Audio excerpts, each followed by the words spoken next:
हम लोग पढ़ेंगे विद्युत स्थितिज ऊर्जा के बारे में। कोई प्रश्न नहीं है, नोट का टॉपिक है। तो विद्युत स्थितिज ऊर्जा की परिभाषा क्या है? किसी आवेश को अनंत से विद्युत क्षेत्र के भीतर लाने में किए गए कार्य को विद्युत स्थितिज ऊर्जा कहते हैं। या इसकी एक परिभाषा और है, विद्युत विभव तथा विद्युत आवेश के गुणनफल को हम क्या कहते हैं? विद्युत स्थितिज ऊर्जा कहते हैं। तो विद्युत स्थितिज ऊर्जा बराबर विभव गुणे आवेश, मतलब U बराबर V गुणे Q।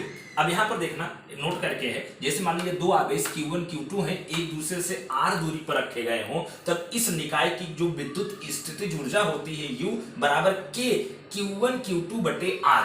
ठीक है, K Q1 Q2 बटे R, ये सूत्र होता है। ठीक है, विद्युत स्थितिज ऊर्जा, दो बिंदु आवेश के कारण से उत्पन्न विद्युत स्थितिज ऊर्जा ज्ञात करने का सूत्र हमको ये ध्यान रखना है। ये सिद्ध करना हमको नहीं पढ़ना, ये सूत्र आपको ख्याल रखना है। इस पर आधारित सवाल पूछे जाते हैं। जैसे एक सवाल यहाँ पर है, एक समान विद्युत आवेश Q यह एक समबाहु त्रिभुज के प्रत्येक शीर्ष बिंदु पर रखा गया है। यदि त्रिभुज की भुजा A हो तो निकाय की कुल विद्युत स्थितिज ऊर्जा ज्ञात करो। तो मान लिया एक समबाहु त्रिभुज ABC है, उसके प्रत्येक शीर्ष बिंदुओं पर आवेश एक समान Q रखा गया है। तो मान लिया शीर्ष बिंदु A पर आवेश Q1 है, शीर्ष बिंदु B पर आवेश Q2 है, शीर्ष बिंदु C पर आवेश Q3 है। तो Q1 बराबर Q2 बराबर Q3 बराबर एक समान आवेश Q ले लिया। और समबाहु त्रिभुज है, इसकी प्रत्येक भुजा A है, तो AB बराबर BC बराबर AC बराबर क्या गिना गया? A।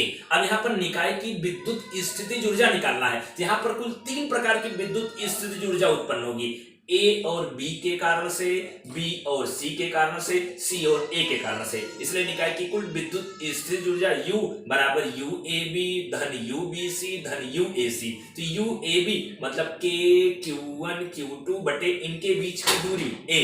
फिर उसके बाद UBC मतलब K Q2 Q3 बटे A। फिर उसके बाद UAC मतलब K Q3 Q1 बटे इनके बीच की दूरी आपका क्या? A। अब इसी को देखना, Q1 बराबर Q2 बराबर Q3 बराबर A है, तो Q1 के स्थान पर भी Q रखेंगे, Q2 के स्थान पर भी Q रखेंगे, Q3 के स्थान पर भी Q रखेंगे। तो यहाँ पर K Q स्क्वायर बटे A आ जाएगा। यहाँ पर भी क्या आ जाएगा? Q गुणे Q मतलब K Q स्क्वायर बटे हो जाएगा। यहाँ पर भी K Q स्क्वायर बटे A। यहाँ हर समान है, तो ये देखना तीन बार आया है 3KQ स्क्वायर बटे A। अब K का मतलब 1/4 पाई एप्सिलॉन 0, आप इतना आंसर लिख सकते हैं, नहीं तो K का मतलब 1/4 पाई एप्सिलॉन 0 3Q स्क्वायर बटे A। ठीक, अब देखना उदाहरण नंबर 1 है, आवेश 4 गुणे 10 की घात -7 कूलाम के कारण 9 सेंटीमीटर की दूरी पर स्थित कोई बिंदु P है, वहां पर विभव हमको ज्ञात करना है। यहाँ आवेश दिया है 4 गुणे 10 की घात -7 कूलाम और कितनी दूरी है? 9 सेंटीमीटर की दूरी पर हमको विभव निकालना है। तो बिंदु आवेश के कारण उत्पन्न विभव का सूत्र होता था V बराबर KQ बटे R। तो बिंदु P पर विभव VP बराबर KQ बटे R। यहाँ आवेश 4 गुणे 10 की घात देखना, यहाँ K का मतलब 9 गुणे 10 की घात 9, आवेश Q बराबर 4 गुणे 10 की घात -7 बटे बीच की दूरी 9 गुणे 10 की घात -2 है। तो यहाँ 9 से 9 कैंसिल, सॉल्व करेंगे, 4 गुणे 10 की घात कितना आ जाएगा? 4 वोल्ट आपका हो जाएगा। ये बिंदु P पर उत्पन्न विभव है। फिर आवेश 2 गुणे 10 की घात -9 कूलाम को अनंत से P तक लाने में किया गया कार्य ज्ञात करना है इसी सवाल में। तो यहाँ पर देखना बिंदु P तक लाना है, तो देखना आवेश इतने को अनंत से बिंदु P तक लाने में हमको कार्य ज्ञात करना है। तो जो विद्युत विभव की पहली परिभाषा थी V बराबर W बटे Q से कार्य W बराबर V गुणे Q। तो बिंदु P पर विभव आपका कितना है? 4 गुणे 10 की घात 4, चूंकि बिंदु P पर ला रहे हैं। और कौन से आवेश को ला रहे हैं? 2 गुणे 10 की घात -9 कूलाम को। तो 4 गुणे 10 की घात 4 गुणे आवेश 2 गुणे 10 की घात -9। इसको हल करेंगे तो 4 दूनी 8 गुणे 10 की घात कितना आ जाएगा? -5 जूल। ये आपका कार्य हो जाएगा। अब उदाहरण नंबर है 2.2, 3 गुणे 10 की घात -8 तथा -2 गुणे 10 की घात आवेश को एक दूसरे से 15 सेंटीमीटर की दूरी पर रखा गया है। तो इनको मिलाने वाली रेखा के किस बिंदु पर विभव शून्य होगा? तो माना वह बिंदु दोनों आवेशों के बीच में स्थित है। तो मान लिया ये आवेश Q1 Q2 है, इनके बीच की दूरी कुल R माना हूं, R का मतलब 15 सेंटीमीटर। अब बीच में एक बिंदु P यहां पर मान लिया हूं, तो मान लिया Q1 आवेश से x दूरी पर है, तब यहां पर ये Q2 आवेश से कितनी दूरी पर होगा? R - x दूरी पर होगा।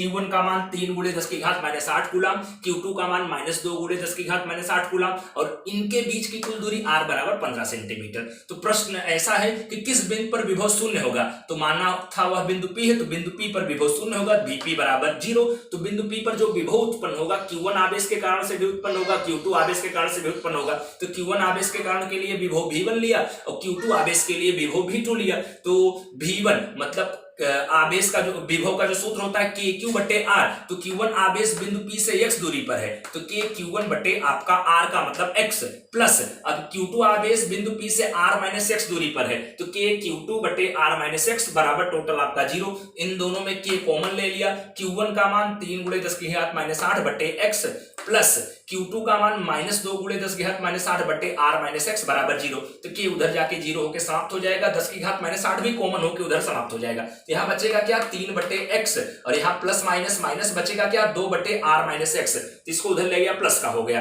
तो 3 बटे x बराबर 2 बटे r माइनस x। तिरछा गुणा करेंगे तो आपका क्या आएगा 3r माइनस 3x बराबर 2x, x का टर्म उधर लग गया 3r बराबर 2x प्लस 3x बराबर कितना आपका आ जाएगा 5x आ जाएगा। तो यहाँ से x बराबर कितना आ जाएगा 3r गुणे 5, r का मान 15 सेंटीमीटर है तो x बराबर 3 गुणे 15 बटे 5, 5 तिया 15 तो 3 तिया 9, तो इसका मतलब x बराबर कितना आ गया 9 सेंटीमीटर। तो आप कह सकते हैं अतः Q1 आवेश से वह बिंदु 9 सेंटीमीटर की दूरी पर है और Q2 आवेश से वह बिंदु कितनी दूरी पर होगा 6 सेंटीमीटर दूरी पर होगा। लेकिन इसी सवाल में एक अन्य और परिस्थिति की अपने चर्चा करेंगे, यहाँ पर ध्यान देना कि अगर मान लिया जो वो बिंदु है जो बिंदु P दोनों आवेशों के बीच में था, अब मान ले कि वो जो बिंदु है दोनों आवेशों के बाहर, जैसे मान लिया यहां पर स्थित है वो बिंदु, ठीक है। अब ये Q1 आवेश है, ये Q2 आवेश है, तो ये बिंदु देखना दोनों आवेशों के बाहर स्थित है। अब इन आवेशों के बीच की दूरी आपकी r है, तो जो बिंदु अपने Q1 आवेश से x दूरी पर मानेंगे